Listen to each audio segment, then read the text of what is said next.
Ladies and gentlemen, welcome to 2019 GMA Conference. 各位女士、各位先生，欢迎莅临2019金曲音乐节国际论坛。Now, today's first session, Digital Rights Management in the Modern Age. 现在要进行的主题是数位浪潮下的词曲版权管理。I would like to call upon the following guests to take your seat on the stage for discussion. 现在邀请本场制作团贵宾。Let's welcome the moderator, Asia Bureau Chef of Billboard Magazine, Mr. Rob Schwartz.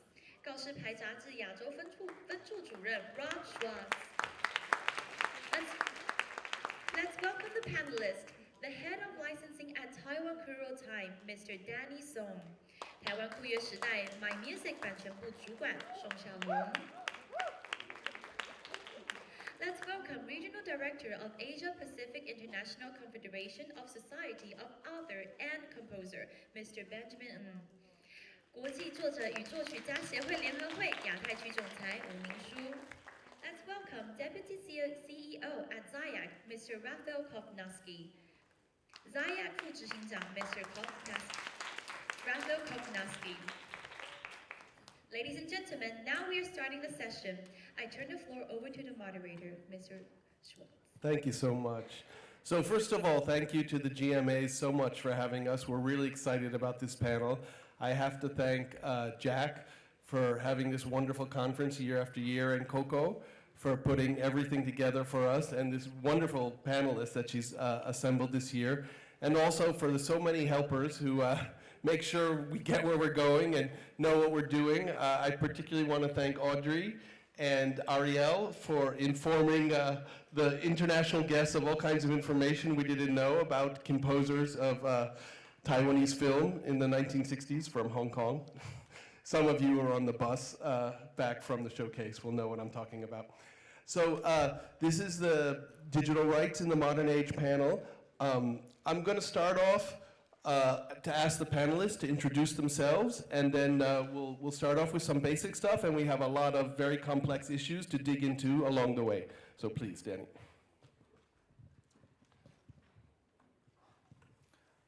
大家好，我是台湾酷乐时代 My Music， 我们是音乐的串流平台，那我们是台湾的公司，那我们是月租费，然后给台湾的使用者使用方便，然后快速可以得到的音乐服务，然后我是负责版权的洽谈跟一些管理维护，谢谢。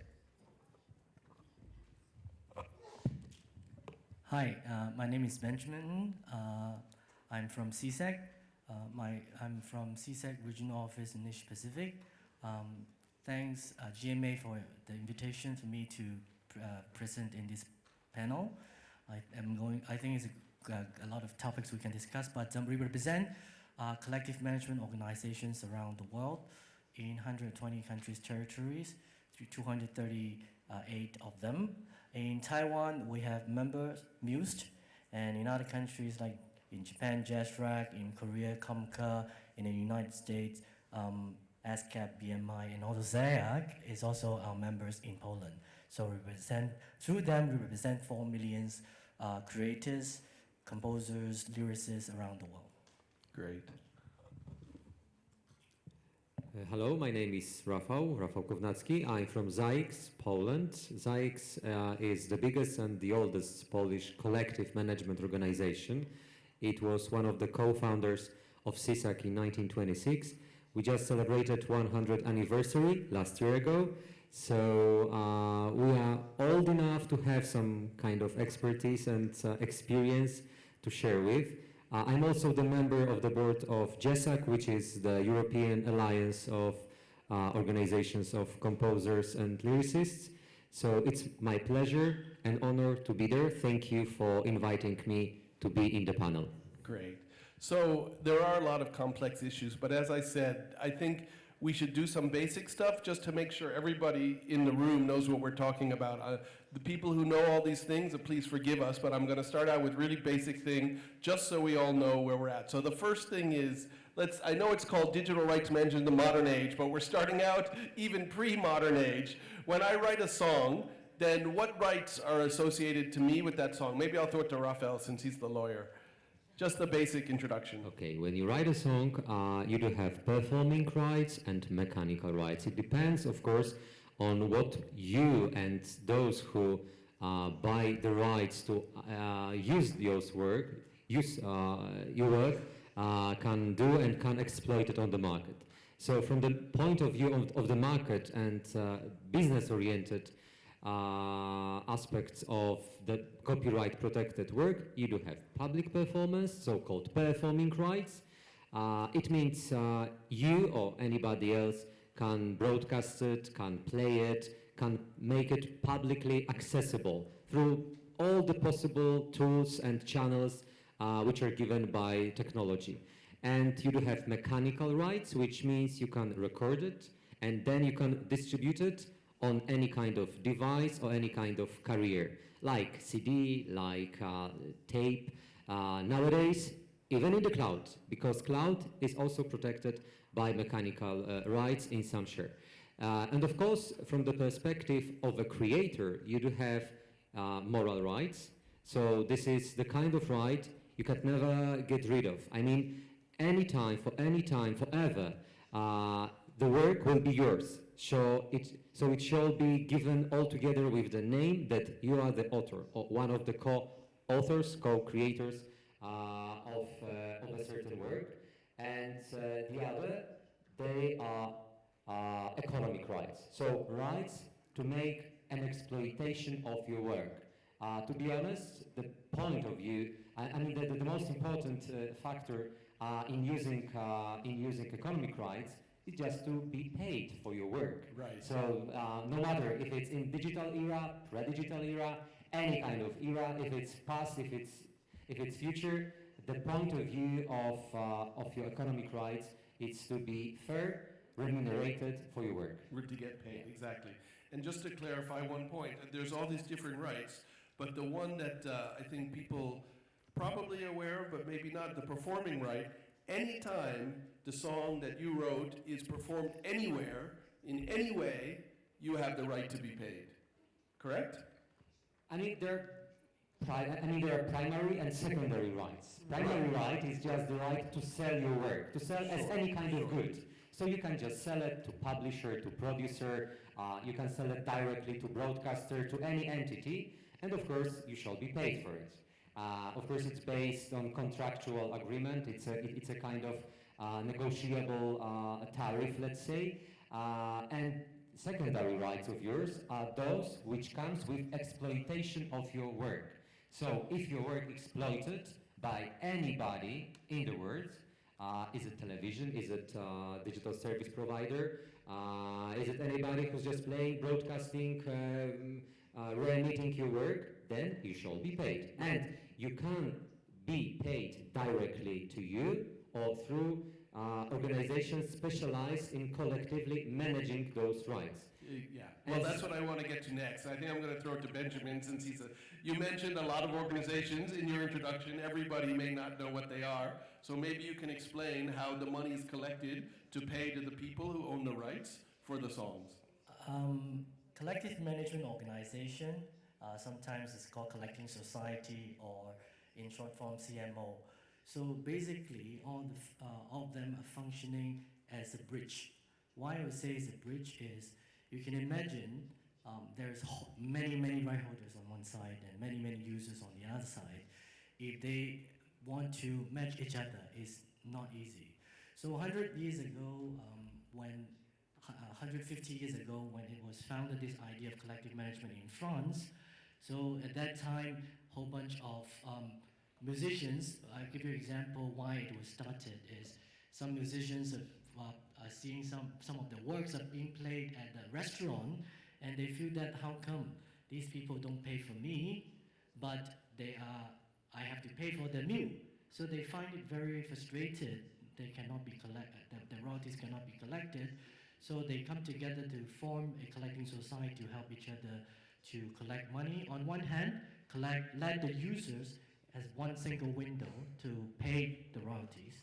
And on the other hand, the members become the member societies under the CSEC network, so they can link internationally together so that if you want to exploit Michael Jackson, Lady Gaga works, use Elton John, you can go from in a local society like Muse to acquire a license, pay a standard rate, controlled by the government, in some case, very affordable rate. Then you can play music in your shop, you can play music in a TV station. Otherwise, if you contact different people, maybe Lady Gaga says it's too difficult, too complicated to handle many demands. I don't want to want you to use my work, then it will be disaster. So that is the bridge, the link between users and right holders. Right, and once again, it basically, in any way that music is used in the public, the right holder deserves to be paid for that. Exactly. Right. I know that you have some slides to give us some information about the basic situation of collective management organization and that sort of thing. So let's have a look.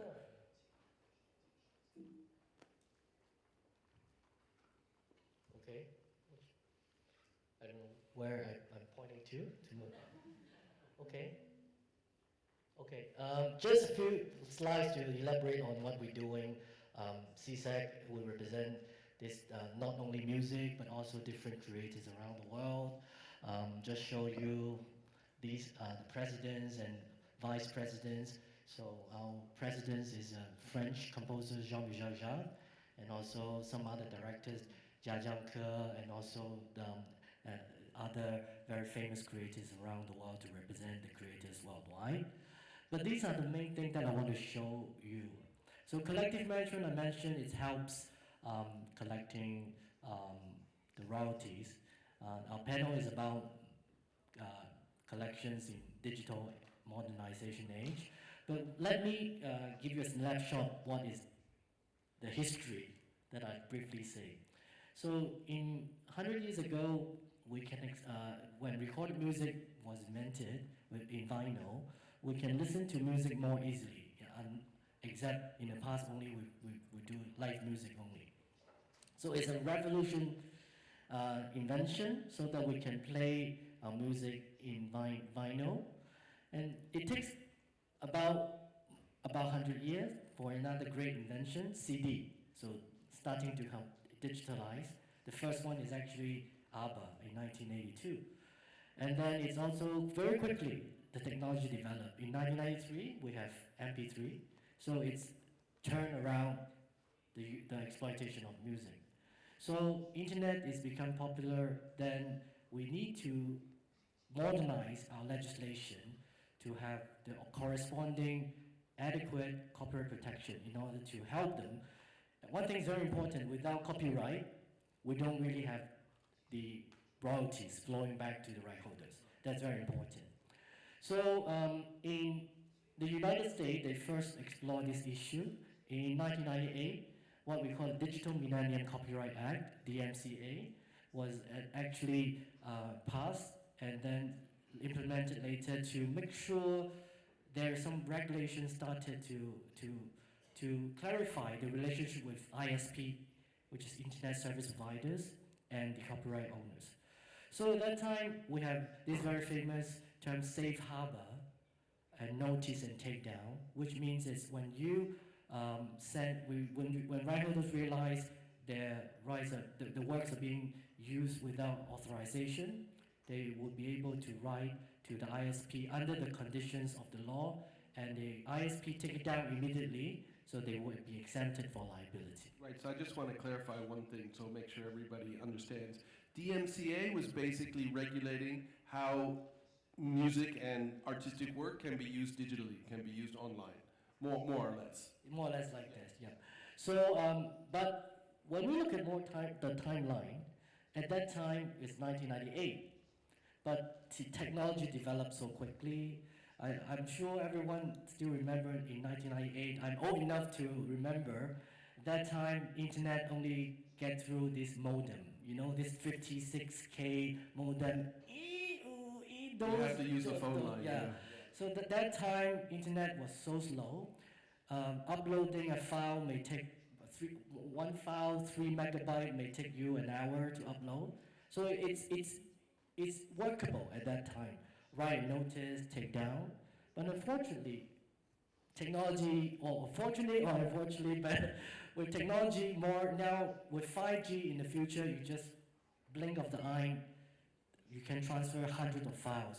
So whether the technology can catch up with, the legislation protection is catching up with the technology.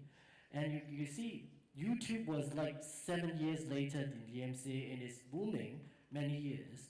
Whether these kind of services that is using what we call the UUC site, user uploaded content platform, whether the existing law will be adequately to protect them. And especially when iPhone in 2007 is starting to introduce smartphones will allow users to access to creative content more easily. Yeah, let me just interrupt you 1 second. I think everybody understands, but I'm just going to say very clearly. So technology moves so quickly, it's unclear whether the laws and the regulations can keep up with it, right? Yes. Because, for example, YouTube, people uploading hundreds of millions of songs very, very quickly, and the legislation originally in 1998, not necessarily designed to address that situation. Exactly. So in Taiwan, the last time with a major amendment in this law was 2009, whether an update of the law is necessary. Given the example that is happening right now in Europe, my colleague can elaborate more in the development in Europe, but which is tempted to update the law. What we're thinking about is there are so many players in this world that is trying to pay more in the same level, but whether these services should be getting a level playing field, if they operate as a business, whether they should be benchmark each other, that they will be paying the same level of royalties to the right holders. And then we are more technology ahead. As I said, 5G is coming.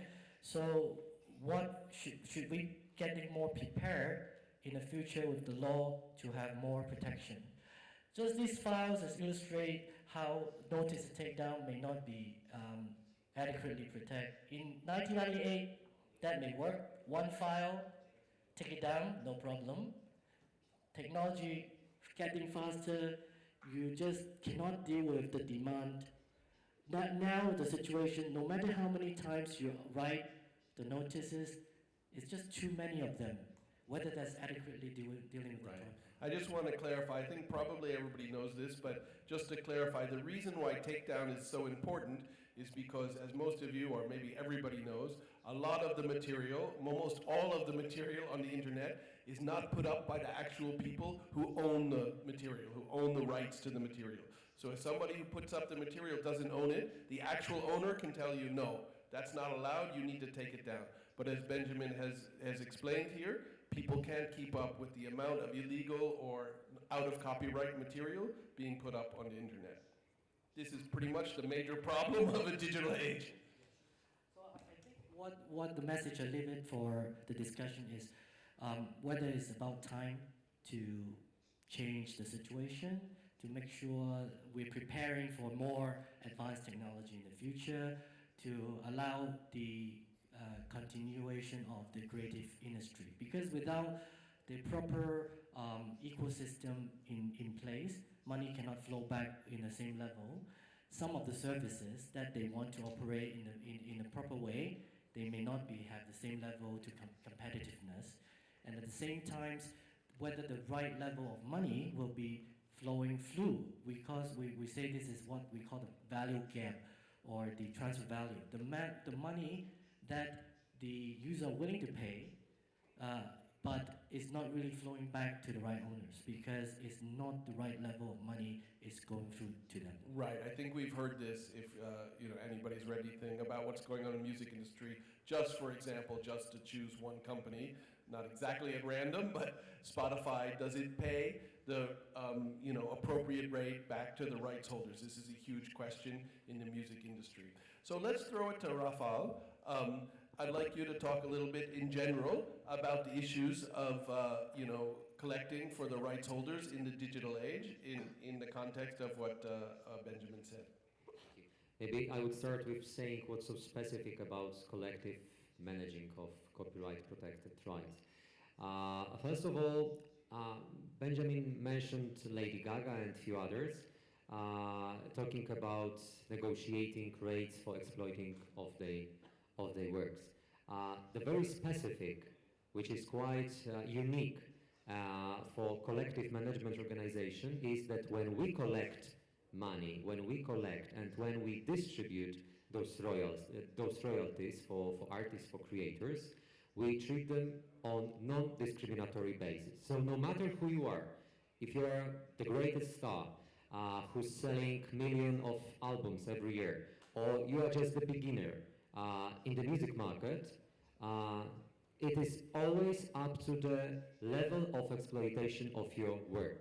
So you are exploited more. I mean, how many times your work is played, is broadcasted, is publicly accessed, then as much as it's exploited, you can expect the money, your royalties. So I mean that is quite unique, and this is quite different than let's say quite common agent-client contract.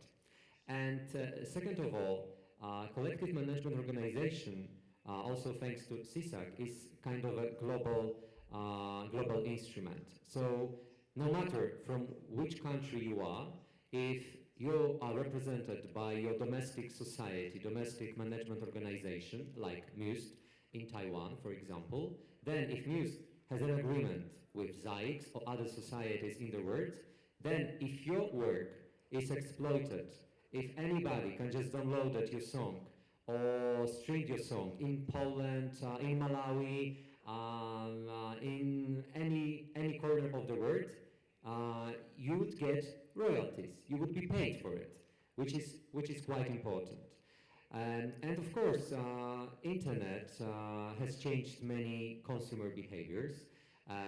One of them is how we access the culture, how we get the access to the content. And fortunately, from my perspective, we don't live in a world formatted by law.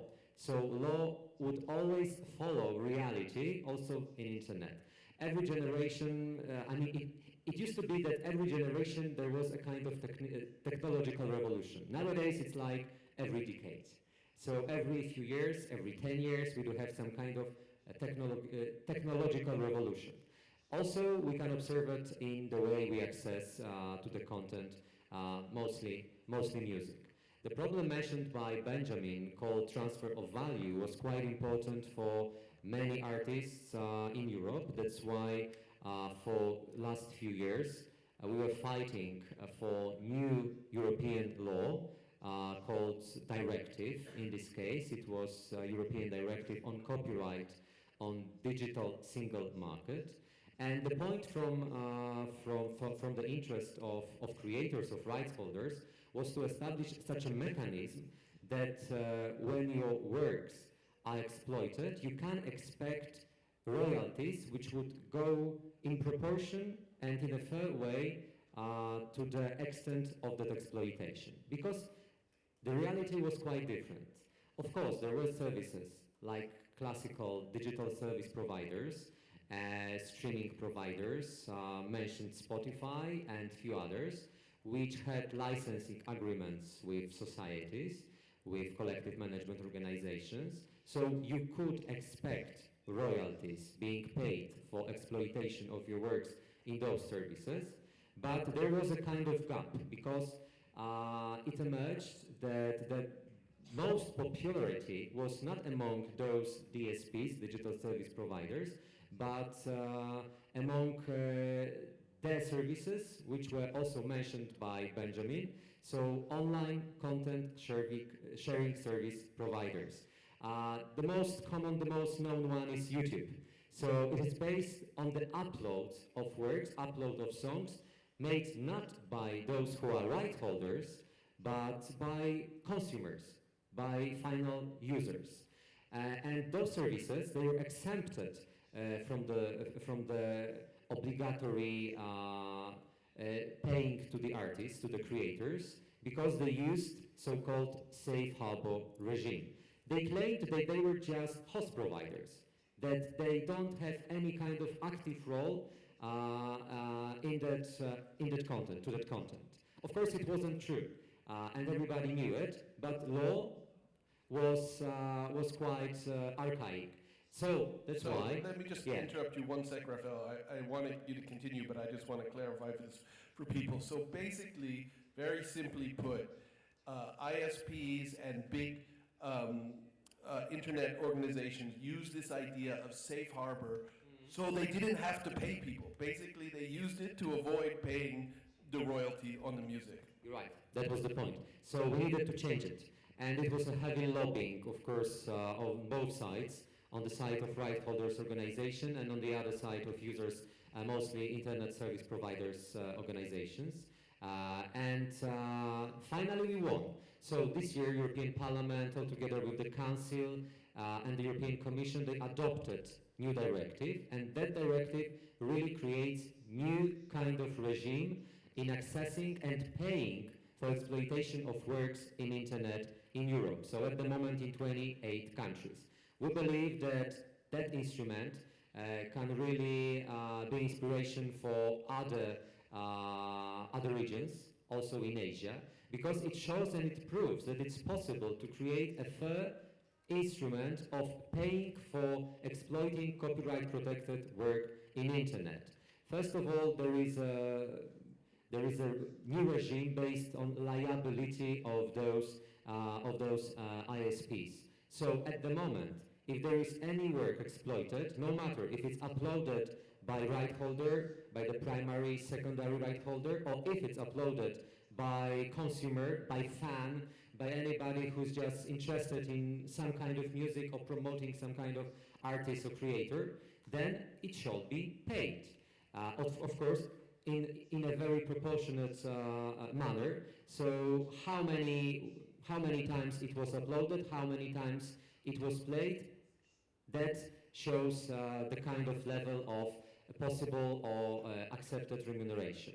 And second of all, which is quite important, from the moment when the directive is adopted in the European Union and it would be implemented, because now it needs to be implemented by every member state, and it shall be done in 2 years from now, the very important point is that from the moment for any infringement, for any kind of breaching regulation of copyright, when you are just a user, as a consumer, using YouTube or any kind of platform like that, you are not responsible, but responsibility laid upon service provider. So you can be really, really sure that if you do this in a proper manner, and of course in your from your point of view as a consumer, you don't breach general law, general rules of law, you can be infringed for any kind of violation of copyright,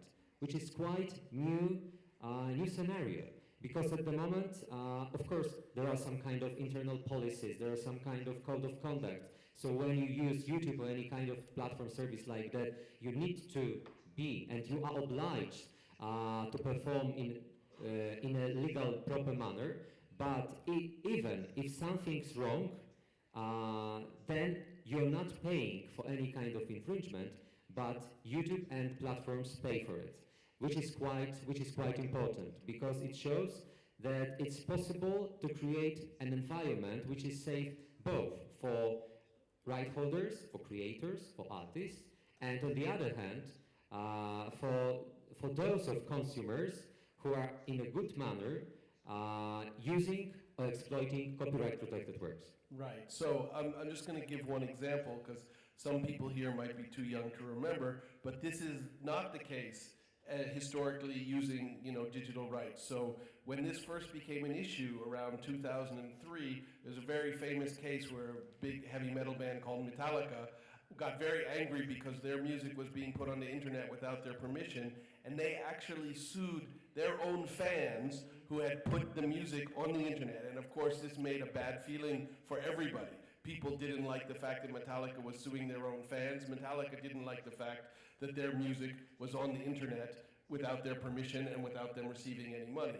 And that was the basic situation that we had to go through and maybe still going through in the United States, but in Europe, it has now been, the responsibility is squarely placed on the ISP. In this case, let's call it YouTube, because they are the biggest platform for people to consume music maybe in the world, let's say, possibly in the world. And now in Europe, it's clear that they're going to have to be the ones that take the responsibility and make sure the artists get paid. Is that a fair, summary of what you said? You're right, Rob. And also one more remark regarding what Benjamin said. Notice and takedown. It was instrument which, of course, should help right holders to preserve their own rights to protect their works. At the moment, nobody in Europe would use it because the idea of noticing and then taking down was because nobody paid for accessing to their works. Now, if it needs to be paid for exploiting of your copyright protected rights, that hardly anybody would noticing to be taken down, because being taken down, it means you wouldn't get money for it. So if platforms must pay from now, nobody, I mean hardly anybody, hardly any artist, because I hardly know any artist, any creator who wouldn't be interested in promoting, exploiting of his her work. So at the moment, if it is sure that you would be paid for your job, for works which are exploited in internet, then you will have no interest in noticing the platform to take down your work. So it also be quite different from the perspective of consumer, because nowadays it was quite often that some artists decided to use that instrument because they were really mad about the situation when there were high level of exploitation of their works, like millions of uploads, millions of streams, but nobody paid them. So they decided to get those works out of the service. At the moment, they wouldn't be interested in so. Right. I think a few points to summarize what you said. Obviously, EU copyright directive is a huge leap forward and showing people, maybe we can say, showing the rest of the world the way to protect artists and have them benefit from, profit from their music.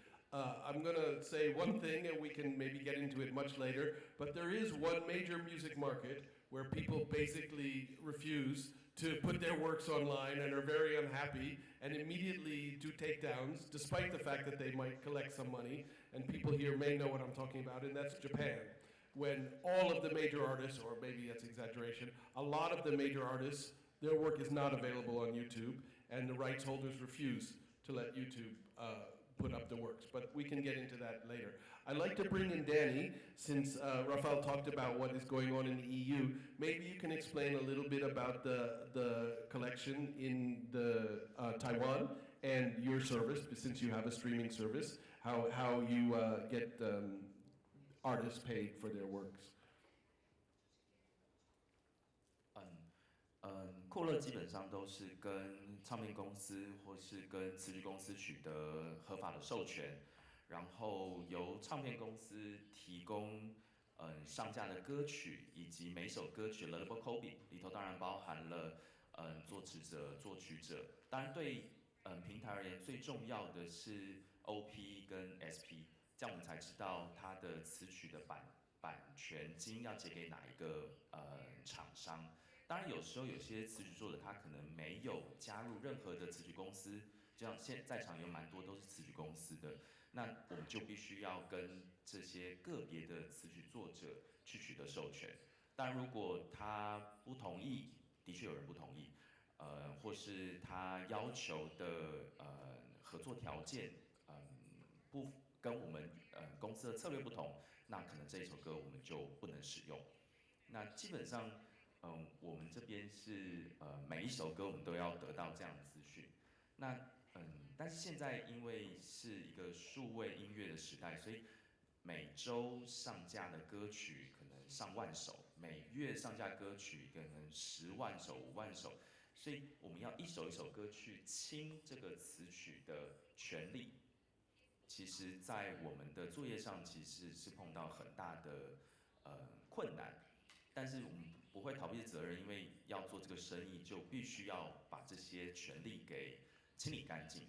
那我们家的做法是比较谨慎一点的，大致上是这样。那至于说像刚刚说的Takedown，或是有些词曲作者他不愿意授权，其实这也常发生。那词曲公司也是常常会告诉我们说哪些人的权利他们已经没有代理了，但是往往他没有代理，我们就只能 take down， 我们没有办法再去找到说他转换去哪间公司，或者是说他个人联络方式，这也是在于消费者常会跟我们抱怨说某某人的歌为什么就被 take down 了，为什么就没有了？那我们只能很婉转的跟他讲说，因为权力的关系，我们在努力去清，但是其实如果他没有加入另外一间公司的话，他的歌要恢复在我们平台上，其实相当困难的。对，这是我们现在的状况。And what you just mentioned about clearing the rights, that would be for Taiwanese artists or for international artists or for both?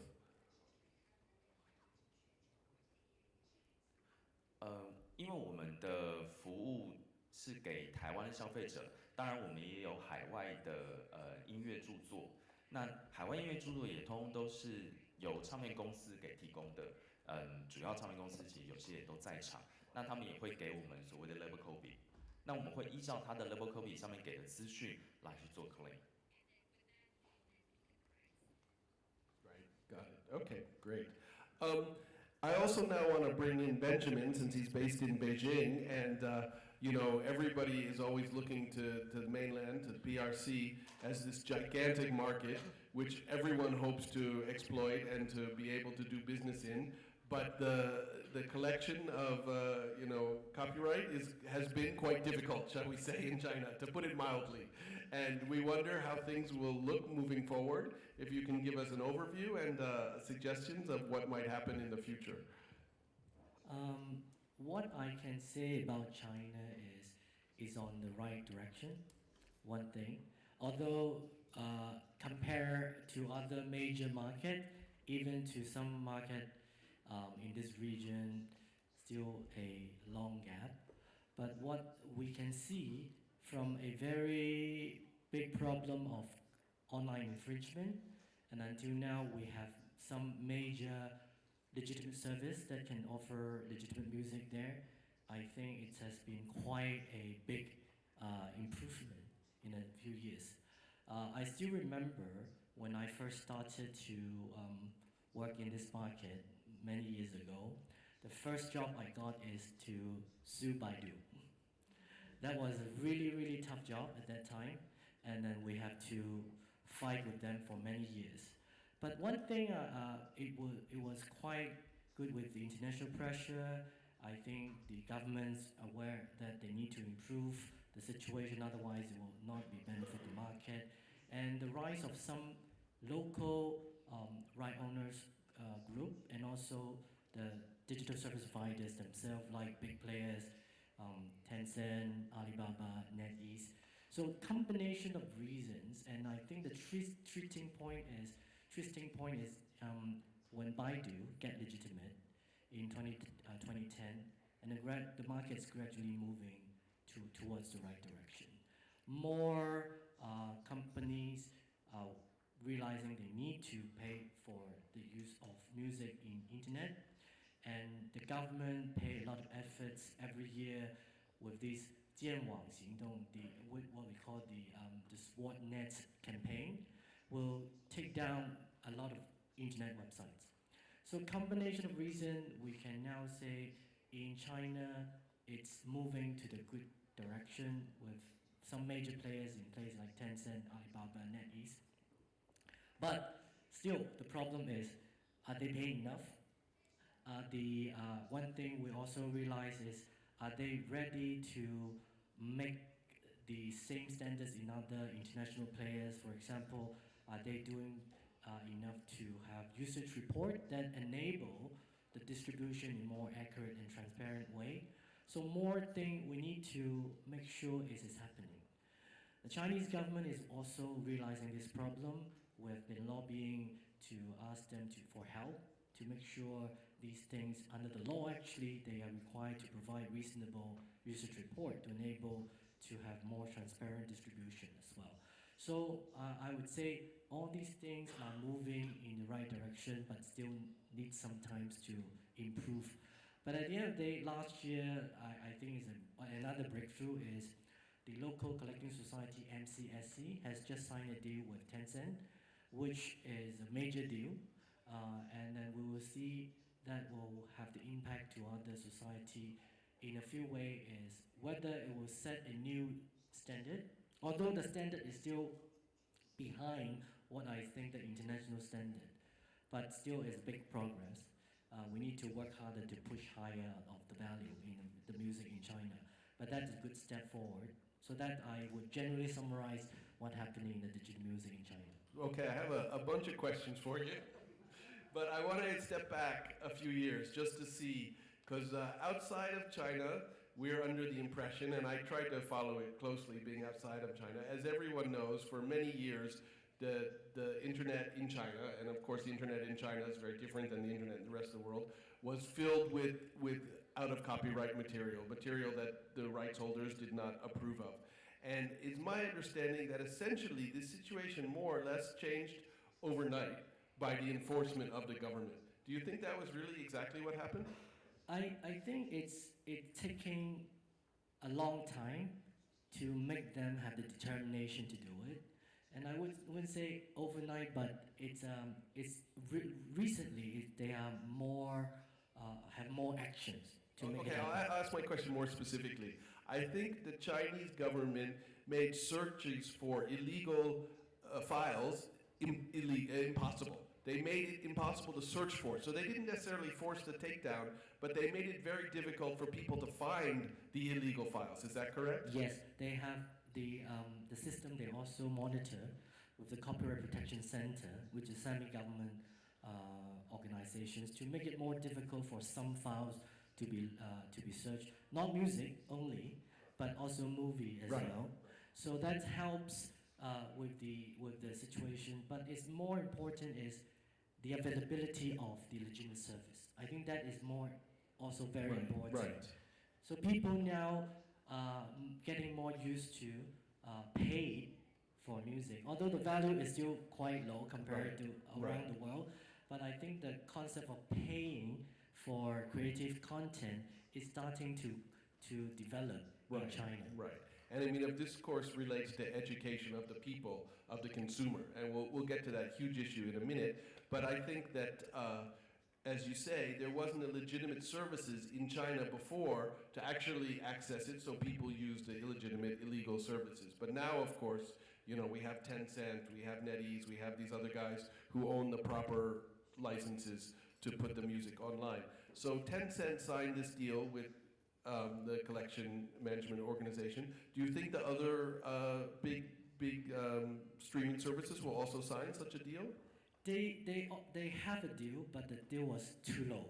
So I think that the new deal between Tencent and MCSC, the collective management organization in China, will set a new benchmark, hopefully, to the other services. We hope these will be moving more towards the international standard as much as possible, every year growing to that standard to make sure the value they pay out in China will be the same that everywhere in the world.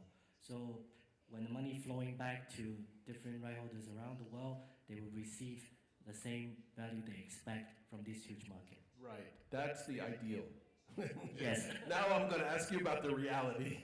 What do you think is the biggest sticking points for actually making that system happen?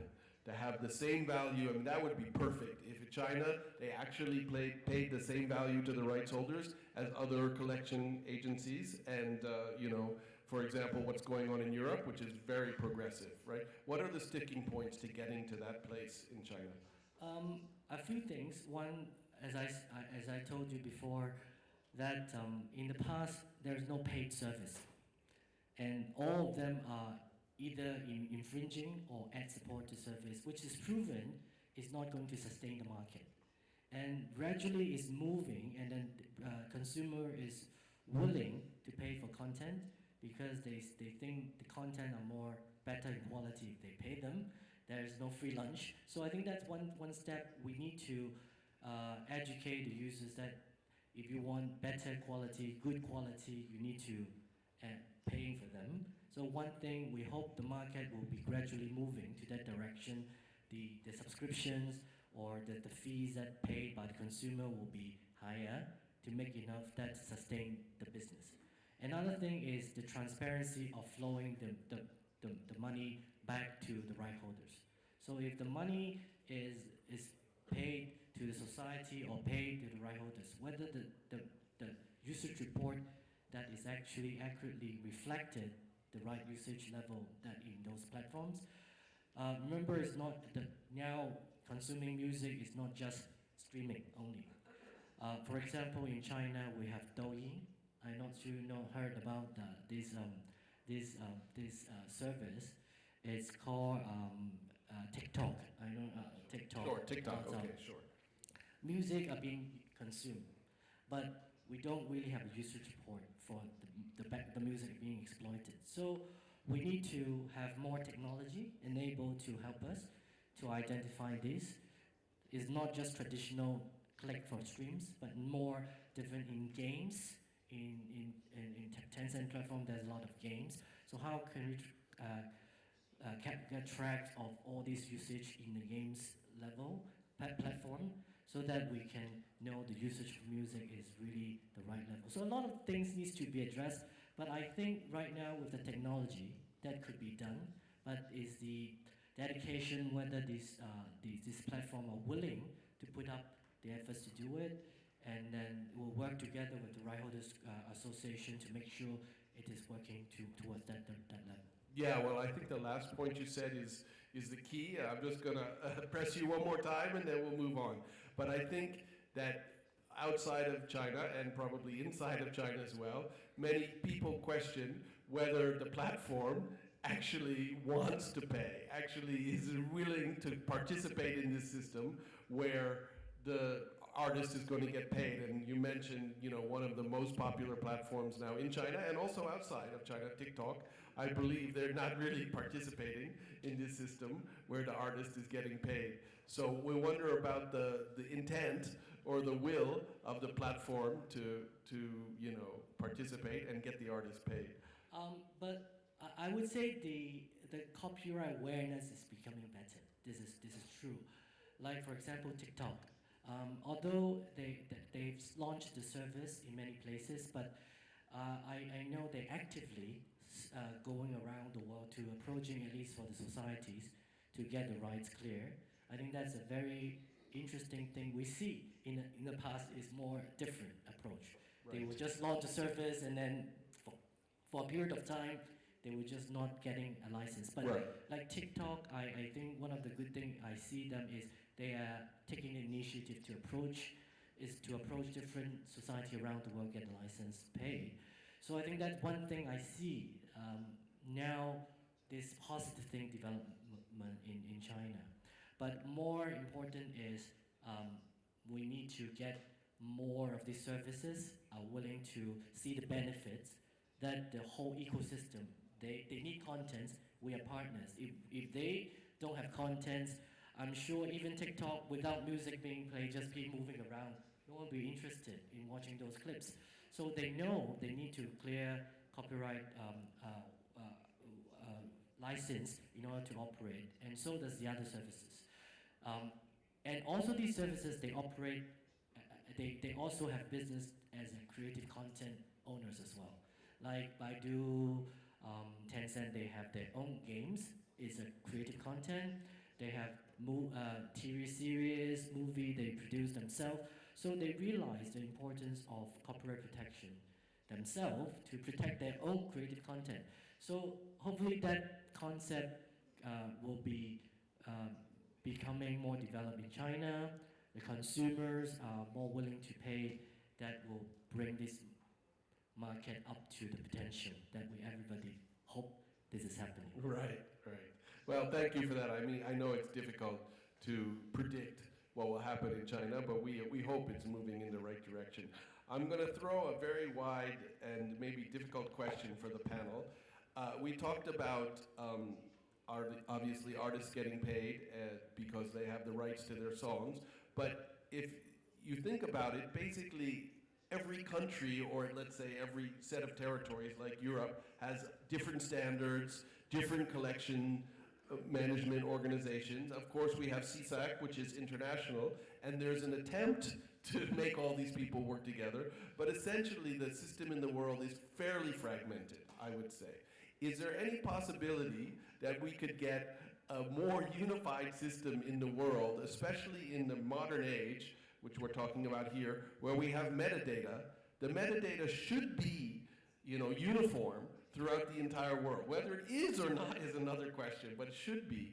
So is there any chance that we could have a unified system, that somehow we could implement that? And of course, on this very stage, we've heard many people talk about the use of blockchain to implement that system. Whether this is any way a possibility or a reality, a possible reality in the future, I'd love to hear your comments on that. Maybe throw it to Raphael first. I would say it's already a reality and it's going on. I mean, standardization of documentation, this is the most important. Those reports mentioned by Benjamin are crucial for operating in internet for collective management societies, because we need to match the data. So we need to know whom shall we pay and for what. And of course, we do have some kind of universal or quite universal, unified, at least trying to be unified, codes like ISWC, ISRC. So, of course, our policy is to demand or ask, it depends on the position, of course, of the other side, from users to use those codes. The ideal situation is when they're really able and it's accessible for them and they can do this. Those big users, they can. So this is really no problem for big internet service providers. To be honest, they do also have their own systems and sets of documentation or reports. Like, let's say, for YouTube, there is Content ID, which is really good. So if you operate only on YouTube, then of course the data you can get access after exploitation is really, it's on a quite good level, but of course it's limited only to one service provider. So the need to implement universal codes, universal data or metadata, documentation or standardization of it, it's really important. So this is the job which is done by CSAC. This is the job which is done by different collective management organizations domestically, but also internationally. The problem, of course, is when we miss the data and the user is quite small. And of course, we shall not kill the effect of having kind of interest on the side of a user to exploit copyright protected works. So to do this, to make it able for them, even if they are quite small and can't earn enough to have quite sophisticated systems of documentation, we invest in monitoring systems. And we invested individually and collectively. And of course, in that monitoring system, quite important is blockchain, because blockchain gives the chance to match the data. So if you don't have exploitation reports from users, you shall be able to monitor it the way you can match the exploitation with the names, the codes, kind of information which would give you the certainty that very certain concrete works were exploited. And of course, blockchain is used by both sides. It's used by users, but also it's used by collective management organization. It's just a tool. So of course, it's quite, I would say, promising, because it gives opportunities, technological opportunities which weren't known before blockchain. Probably in a few years there will be kind of new technology, blockchain 2.0 or maybe something totally different. But at the moment, of course, Like I said, individually and collectively, collective management organizations use that opportunity. So we do our best to really perform well on internet, because the crucial here is to have the shortest possible long tail. Maybe it sounds crazy, but long tail, it means on the side of exploiting copyright protected works in internet, the list of works which are under payment cut. So the ideal situation is that you pay for every exploitation. Of course, cost of processing data in internet is quite high because of the level of exploitation. In traditional fields of exploitation, we talk about thousands, maybe tens of thousands of acts of exploitation. In internet, there are millions. So, of course, if data is correct, if it's appropriate, you can use automated systems. But if it's not, or when you miss the reports, documentation reports, then of course you need to do it manually, which of course costs much. Then the idea is, of course, to have that cut quite on a, let's say, low level, to have majority, or maybe let's say vast majority, or almost every creator be paid for exploiting his works. In case of ZAIX, I can give the example of my organization. In case of ZAIX, thanks to our own system and of course cooperation with other societies and convincing users to use standardized formats of documentation, the long tail are those works which are under 1 Polish zloty, which is 25 cents, which is quite low, I believe. It means that over 95% of works which are exploited in internet on Polish soil, they are paid, which is quite a good number. Unfortunately, in different places in the world, it doesn't look like that, but of course, it's changing. It needs investment, it needs your own good IT system or cooperation with other societies. Of course, it needs voluntary or kind of semi-obligatory cooperation from the user side. It needs work, but that work is really worth to be done. Otherwise, we would be in a reality when most of exploitation going into internet can be risked of not being paid off. Right. So this is the situation from the perspective of collective management organization, which isn't acceptable. That's why altogether, as international community, working on standards of documentation, but also collectively in groups of few societies called hubs, or working individually, we do what we can to avoid the risk of having quite long tail. Right, yeah, that makes sense. Do you have some comments, Benjamin? Yes, I think we're bound to have differences because different digital service providers have their own standard as well. I don't think as a commercial secret they can share a lot of information. But on the other hand, as CSAC is an international organization, we try to implement some standards, and I think this is something it has to, I believe it has to work that way. For example, what you talk about blockchain, right now a lot of companies offering this technology, great technology, and I think it will enhance the transparency, accuracy of the transactions.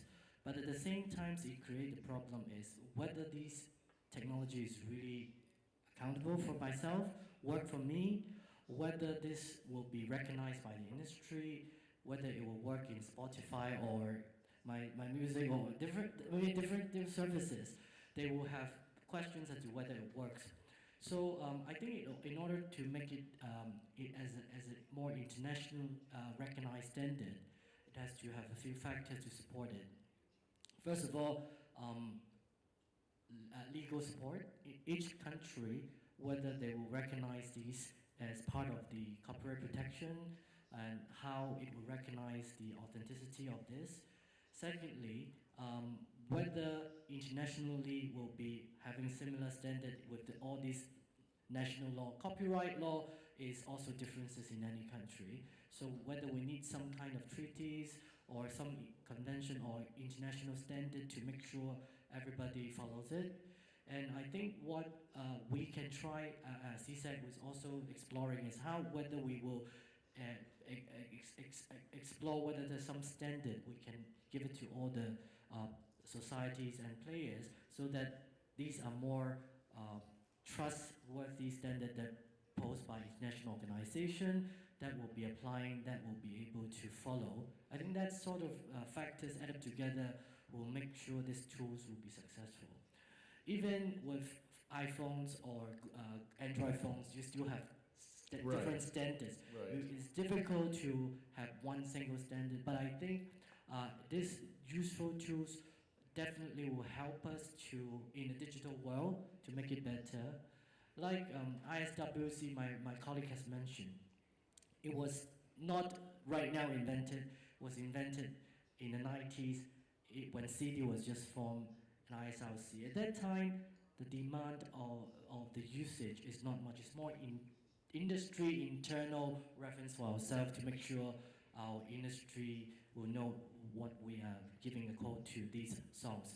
But in a digital world, there's a demand for a unique identifier.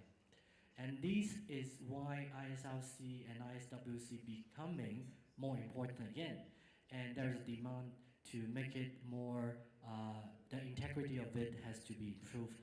So what CSEC is currently approved by our board of directors is there is a program that is, we will work with all the societies around the world and try to make sure to clean up if there is some problem existing in ISWC, and then we will make sure that integrity is more intact, and also in the future we have more a centralized authentication system to make sure in the future ISWC is assigned by different society will not be creating repeating information in the metadata, because metadata attached to ISWC would be very important to make sure they're accurate. Without that, it will not be able to help the flow of information internationally. So if I get what you're saying correctly, you're saying it's important to improve the identifiers for a single work of art or song or whatever you like to call it, and make sure that that is all in order before we can move forward, or that's one of the important points in moving forward. Yes. What we were trying to do, create more accurate standard that fits for the digital age use is something CSEC has been working to make sure it's happening. Oh, that's very interesting. And I want to ask Danny, as someone who's running a service, do you think that it's possible in the future there may be some kind of international standard so all the metadata could be aligned for you, or do you think that's kind of a dream?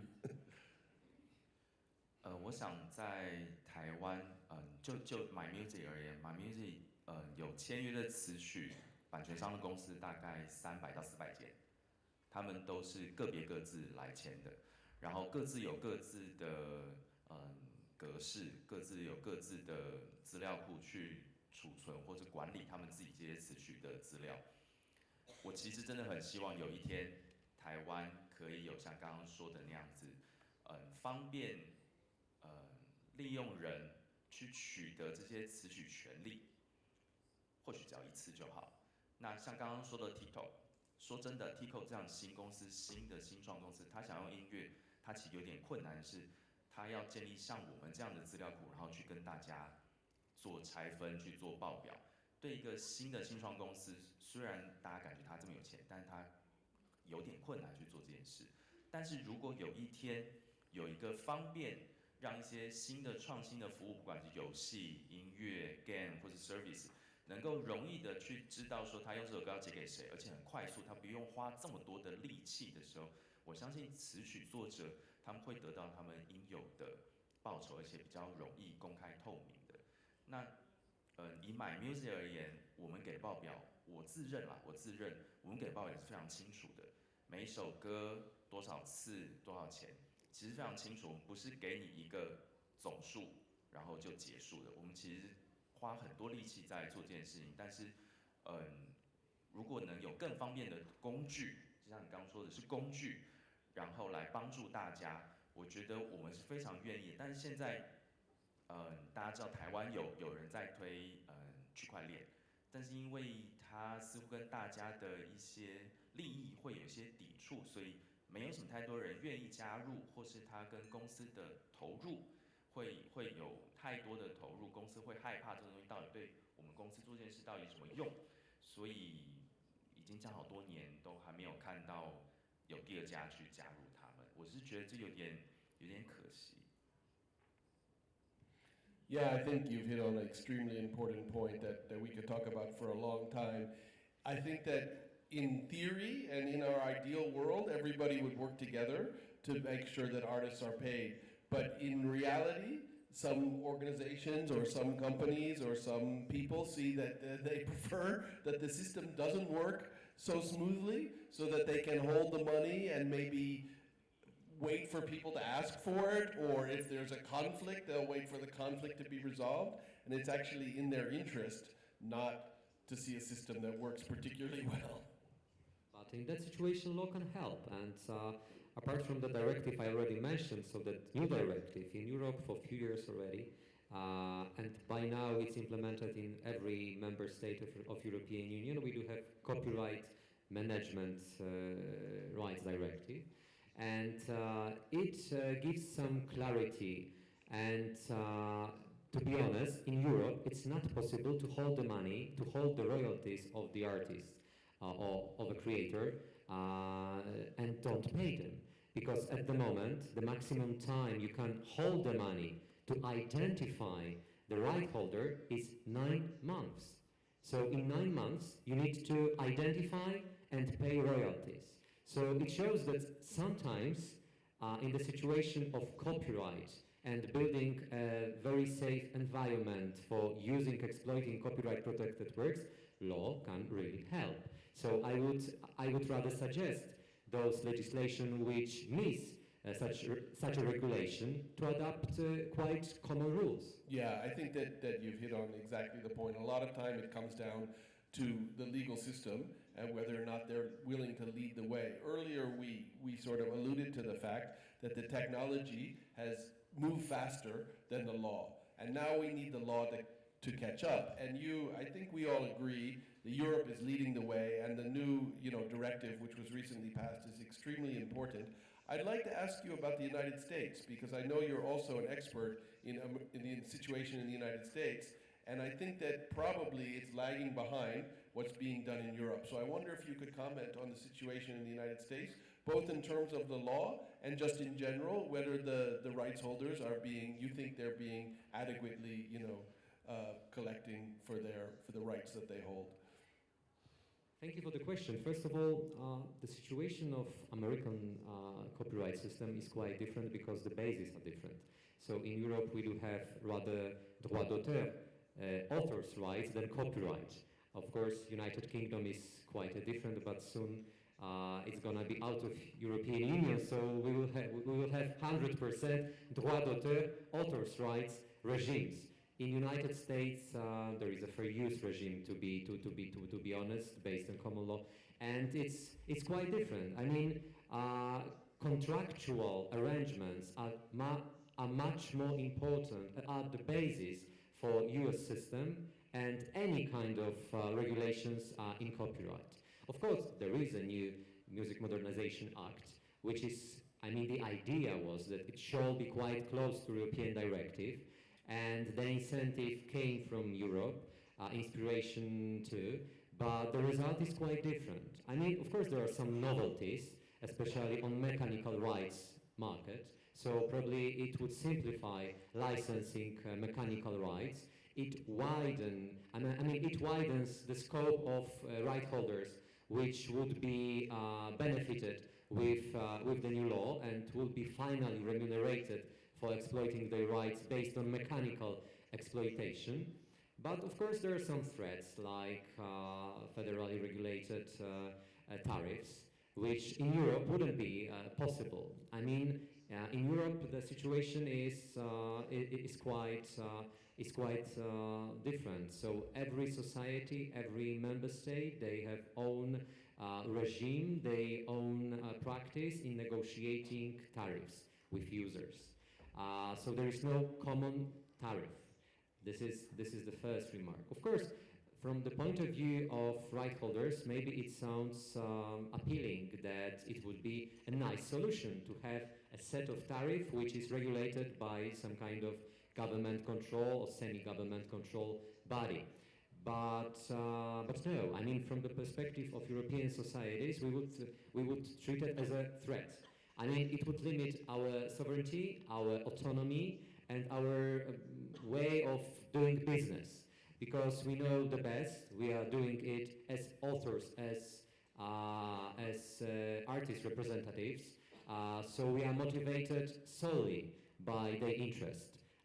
This is a very important remark I haven't mentioned yet. Collective management organizations are also very specific because to be called collective management organization, you need to be owned or controlled by rights holders.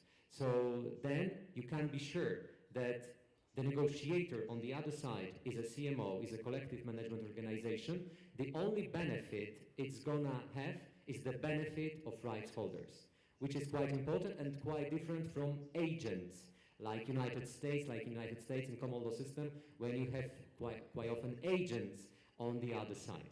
And of course, there are also some positives, I mean additional positives in Music Modernization Act, among them the simple way of clearing the rights, and of course the very important new regime regarding decrees based on which collective management organization or PROs United States operate. So I believe it can be a very important step. I would see rather more benefits than risks, but I believe it's not the final step. And in such a fast-growing internet environment and enormous level of exploitation of copyright-protected works online, I believe another step in United States is needed. Okay.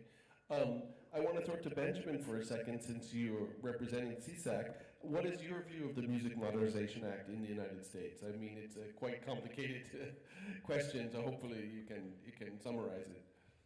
I think it's a very important steps for the United States because it's been many years the industry is demanding some changes, and I think it's a positive movement.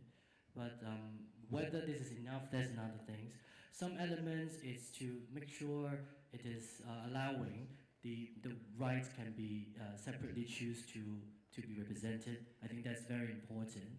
I think that's one of the things is the choice of the right holders to put their rights to different places. I think that's one thing is clarified. Another thing is setting up these new mechanical rights society is a very important aspect of it. And this is being seen, whether it works and how it will be working, and who will be administering it. Because without this will be very difficult for the digital service to get the rights. Absolutely. If you wouldn't mind, I think that our audience would benefit if you could explain exactly what that means, setting up different mechanical rights societies. Okay. Under the Modernizational Act, Rafael earlier on has tell you in the world of copyright, you have, if you own the right, you have different rights. Actually, mechanical right is an industry term for reproduction rights. Basically, you're right owners, you are given the right of reproduction, authorizing other people to copy or reproduce your work. So in an industry term for music that is being making a copy in a different aspect, like in the internet world, you still, although you thought streaming is only making the data, but actually data will be stored in local machines and everything to enable the music being consumed in an effective way. So mechanical rights will be involved in that in the past, in the United States system, the collective management organization, because of competition reasons, because of the setup, is prohibited to manage mechanical rights in a more collective way, because they are all performing rights organization, PRO, like ASCAP and BMI. So these rights are separately administered by publishers and by some companies. In the past, is Harry Fox, is one of the agency. So now the government wants to make sure this system so that the users can get the rights more transparently, easily. So they will set up what they call the mechanical licensing company, MLC, in the United States. So the corporate office in the US will be trying to drive to set up a MLC and then put right holders in the board to administer the rights through the MLC. So in the future, the license for mechanical right will be granted through the MLC. So that will enable more effective way to doing the business in the United States. So just to summarize a couple of things and add a little background information, people may not realize, but originally mechanical rights were just for the reproduction of the record, right? And then reproduction of the CD. And when the internet came in and people were listening online, there were no mechanical rights. But in fact, the laws were changed 2 or 3 years ago. And now mechanical royalties must be paid even when the music is streamed. So this is fantastic news for the artist that the mechanical royalties will once again benefit them. Because if you don't print records and you don't print CDs, then the mechanical royalty essentially disappeared for a few years. Well, it's a bit of a strong term, but it was reduced significantly for a few years. But now it's back into play, and this will benefit the artists. I see Rafael wants to make a comment on this. Of course, it's different whether it's download or stream, because in case of download, there is more mechanical rights, like 2/3, and in case of streaming, there is only, let's say, 1/3 of mechanical rights in the complex of the rights. But still, they are included at the moment in any kind of internet online exploitation. Which is very good news for the artist, right? Absolutely. We have so many topics to discuss, but we're running out a little time, so I do want to bring up something we touched on before, because I think, and I can see there's a very great range of ages in this room, and I think there is a generational difference, and Rafael mentioned it, and I think all of us know about it, in that, you know, people come from maybe CD era or even older to the record era. We expect that the music, you know, you need to pay for music. But people maybe under 25 years old have an attitude that maybe music is free. You can go on the internet, you can listen to YouTube, you don't have to pay for music. So this is kind of a generational clash.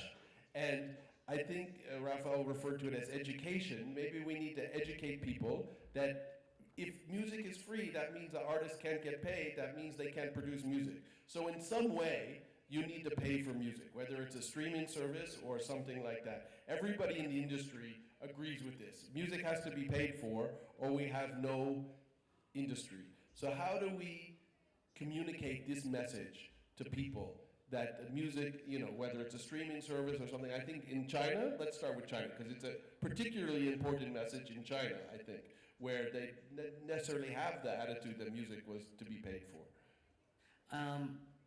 I think it's very important for people to realize everything has to, no free lunch. I think that's a very important word.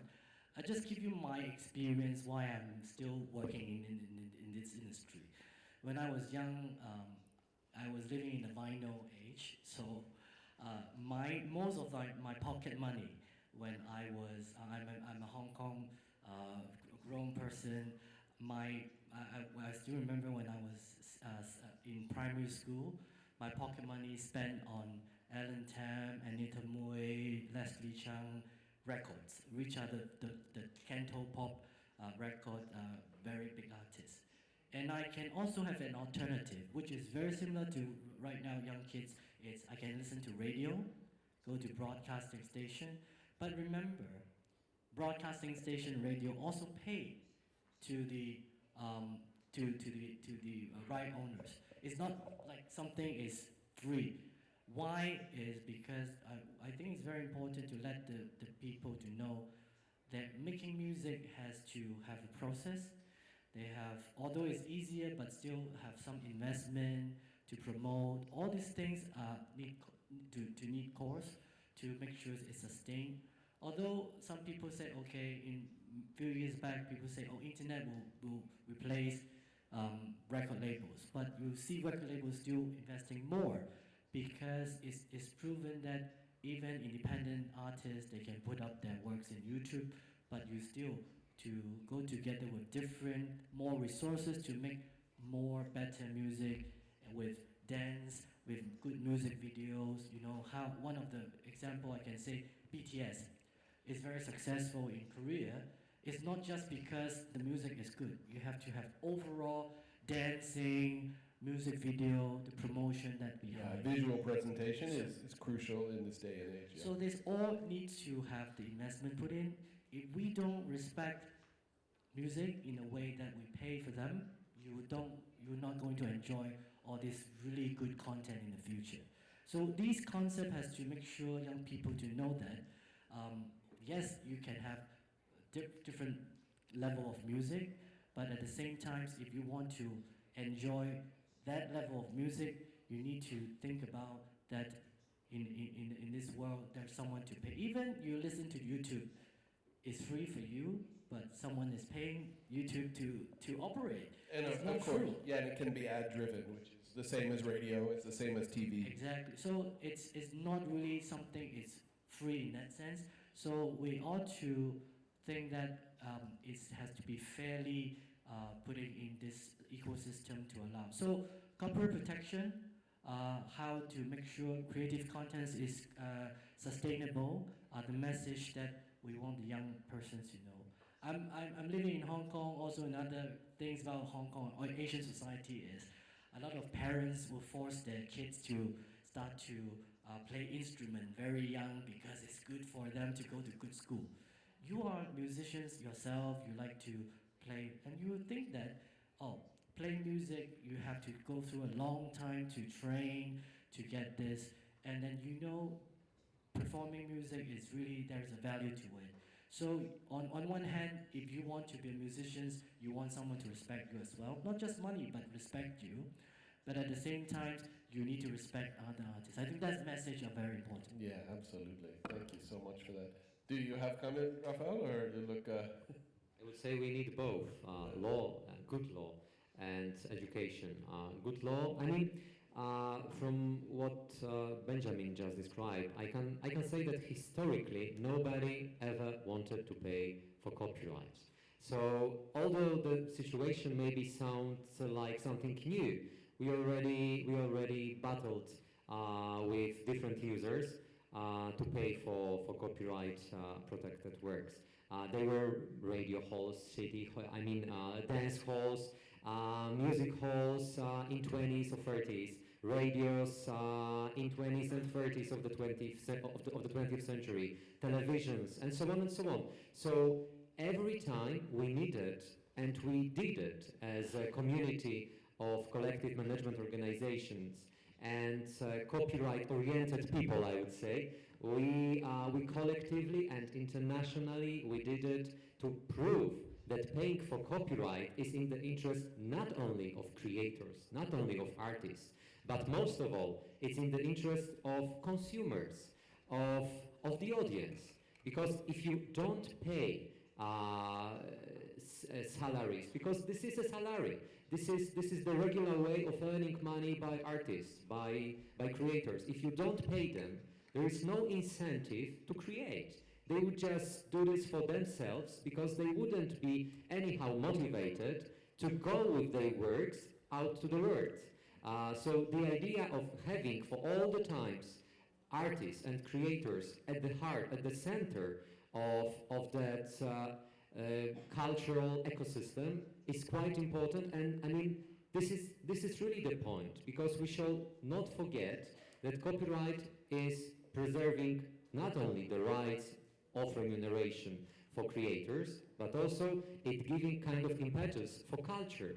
It makes culture growing. It makes culture being wider. I mean, wide and wider. And It makes culture being also interested in niche repertoires, because this is quite important, that copyright gives the chance for niche repertoires.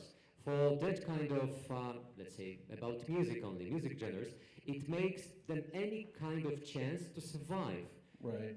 And I mean, if I can summarize what you're saying, it spurs creativity, is basically what you're saying. You can't survive without money. So all kind of creativity, all artistic creativity is going to be enhanced by this system. We're running out of time, but I want to throw it to the audience. We have the real big experts here, real, experts in copyright. I see people are on the edge of their seat there. All right, we'll go with an industry insider. Robert, you want to ask the first question? Wait for the mic. Yeah, thank you. Just what you just said, Rafael, good law, good education, but what it also takes is excellent technology and people collaborating worldwide with CISAC and the different organizations to solve the big problems that still exist in the music world. I'm partners in 3 of them, Lyric Find, giving music subtitles, the only way for Taiwanese music to get out in the world, other than in the language, side. Heaven 11, who's doing the back end now for NetEase in China. Dot Music, the new music community, safe, IP protected, no cyber squatting. Really the home for the music community, which also includes the fans. So I think that the technology innovations, and we talked a little bit about blockchain, but I'm wondering, with CISAC on the technology side, you're looking at technologies all around the world with your own harmonization program. But I mean, are you, in your position, seeing technologies advancing in APAC areas that also have some solutions for the problems?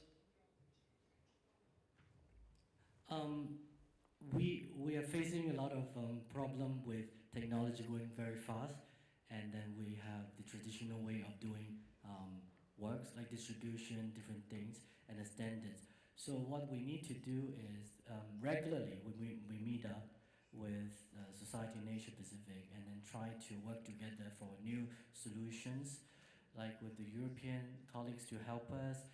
More systems are available in different societies will be shared amongst ourselves. So I think the goal is to make it more transparent. Efficiency is very key, and more solutions is available right now for society to choose to work with. I think that's something is the industry themselves realize they need to do better as well.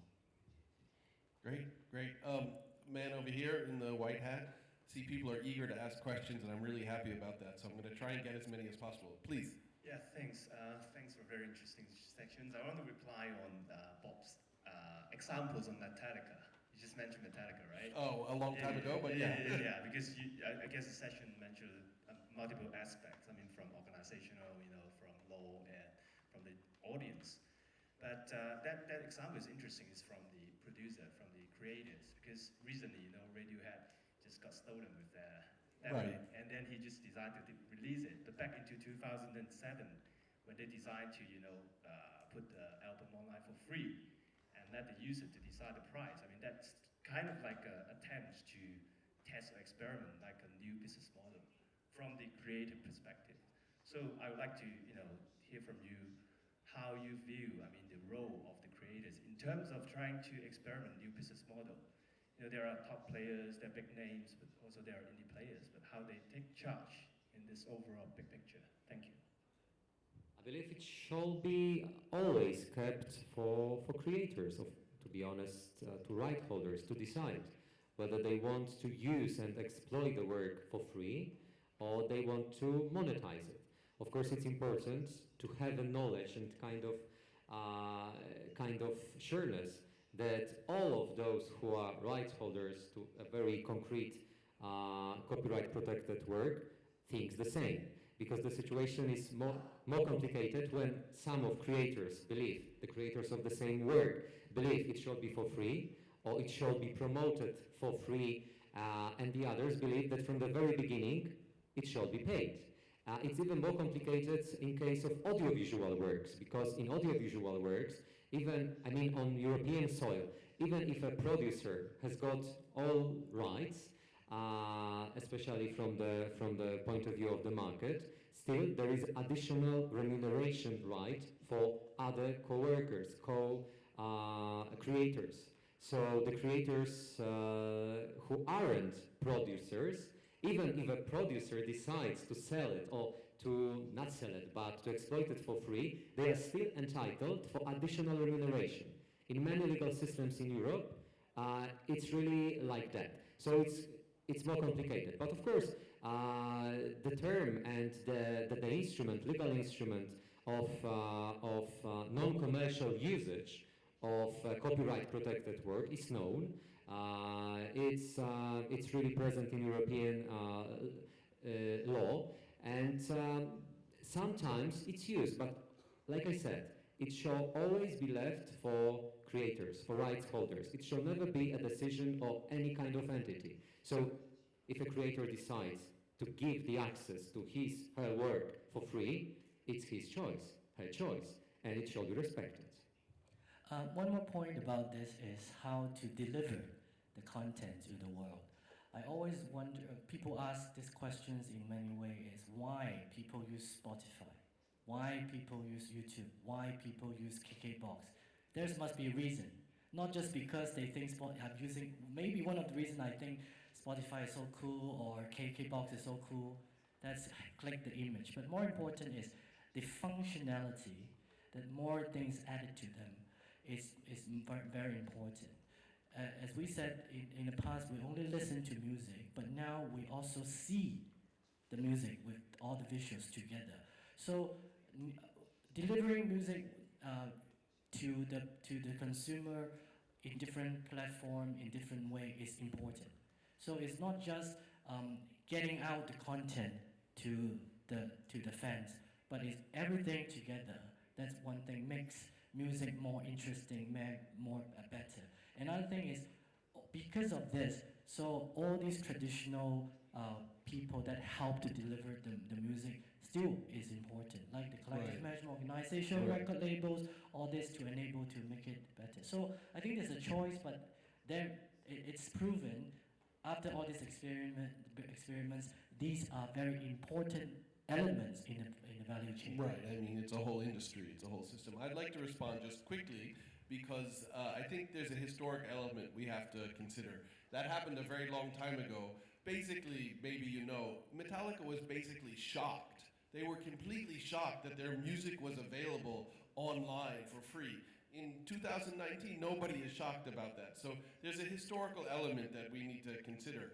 Of course, Radiohead, some years later, you know, they were the anti-Metallica. They said, please take it for free. But it also proves that you can use that model, right? That people actually would say, okay, I'll give you $4 for your album because I like your music. So they opened up a new door, but there's a historical development there. So I don't think we should blame Metallica too greatly for being totally shocked by the system that nobody or very few people in the music industry were ready for music to be online. That was something, not only does the law, you know, lag behind, but in this case, the technology jumped ahead of people's ideas, of people's conceptions. We maybe have time for one more question. Does somebody else have? Okay, way in the back there, yes?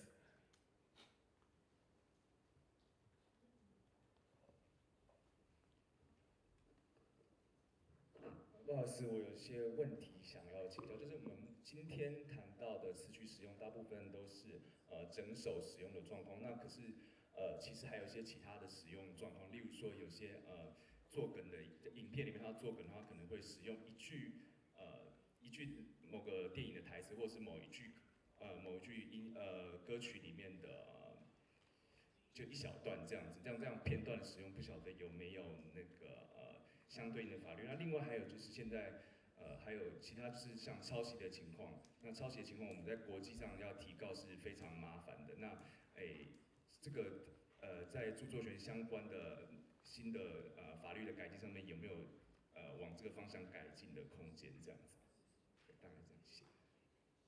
Wow, these are big questions. It might take some time to answer, but I think I'm going to throw it to Rafael, for he's the lawyer, for the using one line or one phrase from a song. How is that considered legally at this time? Maybe a complex answer, if you can try and No, simplify it's quite a simple answer. I mean, using one line is allowed by law because this is guaranteed by the right to citation, to quotation.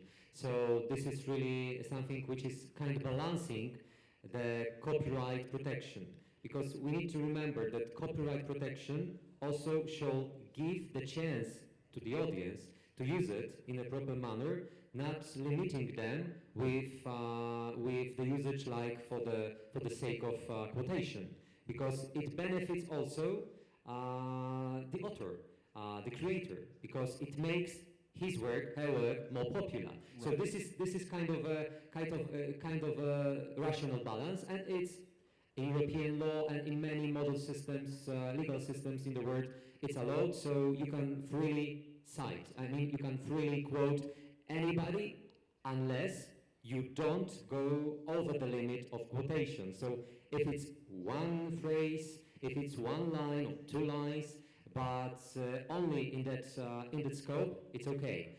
If it's like half of a song, no, it's a plagiarism. And then, of course, you need to clear the rights. You need to get a license. You need to get an approval from the right holder or the organization which represents him. So this is the difference.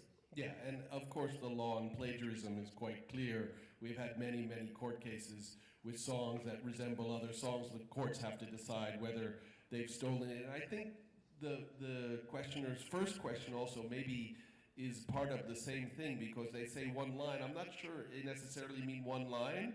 If you take a set of notes, we could call it melody, then you can easily be accused of plagiarism. So even you can take a small part of a song, but you need to be very careful. And of course this comes down to sampling and whether or not they need to pay the original rights holders, and generally it's decided they do need to pay them. You're right, Rob. Every time court needs to decide whether that quotation was an inspiration solely, or it is an important part of the new work, newly created work. So of course this is very important remark. Great, I think that sums it up. Thank you so much. Sorry we went over a little bit of time, but I want to say thank you to my fantastic panel and their wonderful responses, and thank you to the audience.